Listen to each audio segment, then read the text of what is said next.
Well, welcome to the week 7 recap, looking ahead to week 8. Week 7, you turned in your final version of your Project 1 document, and we did some work on the importance of peer reviewing some readings. One thing I wanted to mention, I guess I did not put it out for general use, I just put it in the drafts. We have a file naming convention. It's your last name, your first name, Project 1, and then draft or final. For Project 2, it's going to be last name, first name, Project 2, draft, Project 2, final. Okay? I did mention this to everybody, but as I was going through work, I was saving it. And I still have 40-some pieces of work to evaluate. I will get through it this week. Something else I want to mention, you may try and make sure that when you submit a work to Canvas that the Word file is actually good and uncorrupted and can be downloaded. I've run into some instances of this where I get an error code saying that the file has some corrupted data in it and I can't open it. So just be aware of that. Okay, and I said I'm I'm evaluating these. There's a couple areas that are coming up. One, people you did not reformat to make it reader friendly from the AI. You copied and pasted. You know what I'm finding and how I can tell? There are superscript numbers indicating either these are footnotes, endnotes, hyperlinks. It's something that the AI put in there to say, click this, go there. Or look here, but you don't provide that.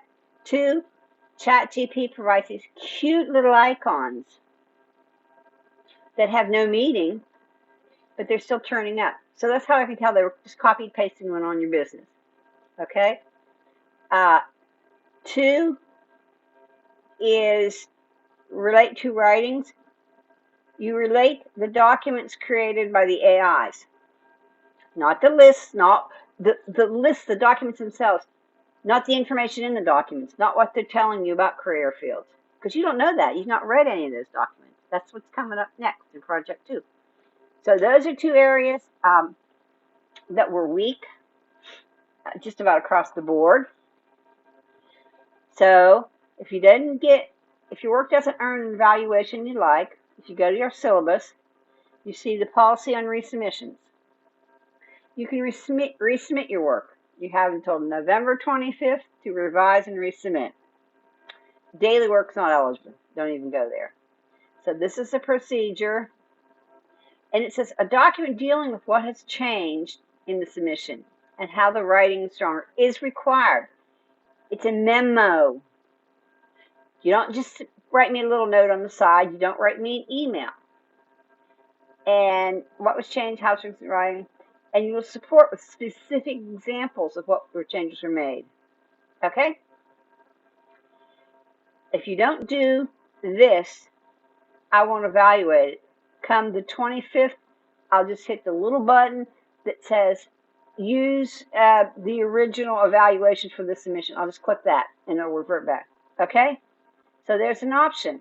I'm giving you an add-on special a way to do this, okay? But you have to follow the procedures, just like anything. So, well, we're starting a new adventure in week 8. Week 8, we're doing analysis of a career-specific document. You already did this. I've talked about this in you already did this. You looked at a document, you found a document in your career field, and you looked at it, and you did an analysis of it. Okay? There's a sharing opportunity if you want to share with your classmates a lot, and you can see, if you look, the rest of the semester is kind of etched out. Because why? Well, because now we're just finishing up a little bit of the book, and we're writing, and we're drafting, and we're writing, and we're drafting. We're doing the writing process here. Okay? So that's what's ahead. Here's the career specific document and my videos. Okay. And what you do, you're going to decide on your criterion. You have two parts, your analysis, and then your format for your Driscoll reflection.